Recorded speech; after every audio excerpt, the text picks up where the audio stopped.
कल के बजट में बिहार ही बिहार था। वित्त मंत्री निर्मला सीतारमण जी की तरफ से 74 मिनट का बजट भाषण पेश किया गया और उस 74 मिनट के बजट भाषण में 8 मरतबा बिहार का नाम आया है। ऐसा लग रहा था कि बजट में बिहार नहीं है बल्कि बिहार में बजट है। अब लोगों को ऐसा लग रहा है कि बिहार वालों को तो इतना सब कुछ मिल चुका है कि अब बिहार में विकास की जो है गंगा बहने लगेगी, अब बिहार में विकास की धारा बहने लगेगी, अब बिहार वालों को किसी तरह की कोई परेशानी होगी ही नहीं। लेकिन क्या यह सच है? पिछली मर्तबा भी बिहार वालों को 60,000 करोड़ रुपए का पैकेज मिला था, लेकिन कितना मिला?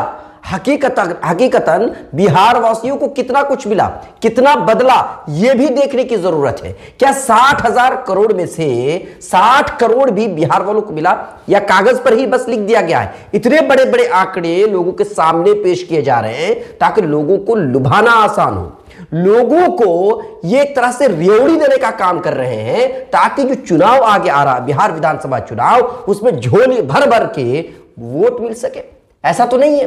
बिहार जो बजट पेश किया गया है उस बजट में 8 मरतबा बिहार का नाम है। यही नहीं बल्कि वित्त मंत्री निर्मला सीतारमण जी मधुबनी पेंटिंग वाली साड़ी पहनी हुई थी। अब लोगों को और ज्यादा लगने लगा कि बिहार से केंद्र मंत्री को बहुत ज्यादा मोहब्बत है या मोदी जी को बहुत ज्यादा मोहब्बत है, इसीलिए बहुत ही ज्यादा मोहब्बत और प्यार बरसाया जा रहा है बिहार वालों पर। लेकिन सवाल यह है कि इस बजट में पूर्णिया एयरपोर्ट का जिक्र कहां है? ग्रीनफील्ड एयरपोर्ट बनाई जाने की बात हो रही है जो पट्टा में ऑलरेडी बन रहा है, बिहटा में काम चल रहा है, और पूर्णिया एयरपोर्ट का जिक्र कहां है? सीमांचल वालों को कुछ नहीं मिला है। सीमांचल वाले इस उम्मीद में बैठे हुए थे और मैं भी इसी उम्मीद में बैठा हुआ था। 74 मिनट के इस भाषण को मैं सुन रहा था कि कहीं पूर्णिया एयरपोर्ट का भी नाम आ जाए, जिसमें यह कहा जाए कि पूर्णिया एयरपोर्ट को बेहतर तरीके से बनाया जाएगा। लेकिन ऐसा हुआ ही नहीं।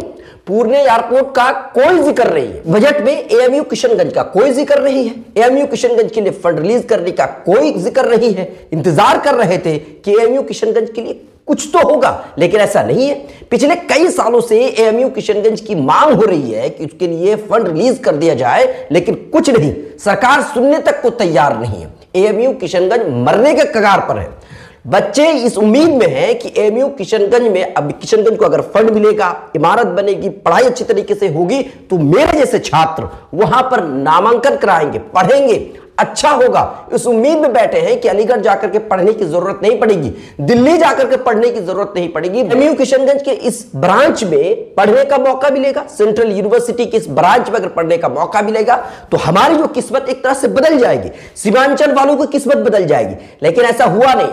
और पूर्णिया यूनिवर्सिटी की सूरत हाल सबको मालूम है। कितने ऐसे छात्र हैं जो रो रो करके उनका बुरा हाल है। अगर नाम में कोई, स्पेलिंग में कोई मिस्टेक है या किसी तरीके से उनकी किसी सर्टिफिकेट में कोई मिस्टेक है, फेल कर दिया गया है, एब्सेंट कर दिया गया खुद से ही, यूनिवर्सिटी की तरफ से ही, और उसको सुधारने के लिए चक्कर लगा लगा करके स्टूडेंट की हालत खराब हो चुकी है। उनकी जो है पैर पर छाले पड़ चुके हैं। लेकिन सरकार एएमयू किशनगंज के लिए कोई फंड रिलीज नहीं किया। इस उम्मीद में हम भी बैठे हुए थे कि सीमांचल वालों को कुछ मिलेगा, लेकिन नहीं मिला। एयरपोर्ट, पूर्णिया एयरपोर्ट के बारे में कोई जिक्र नहीं है।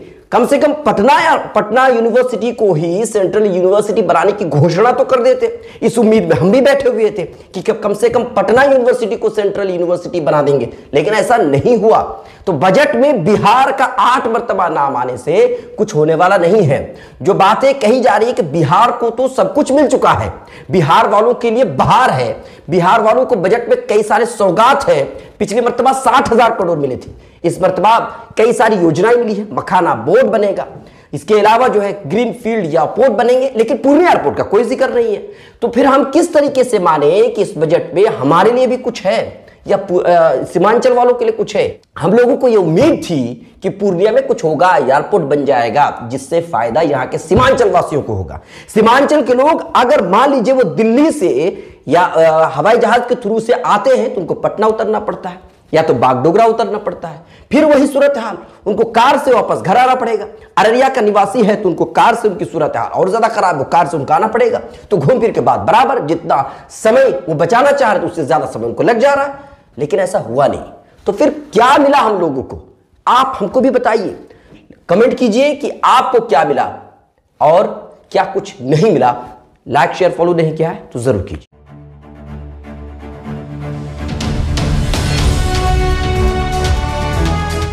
ट्रू रिपोर्ट्स, सच आप तक।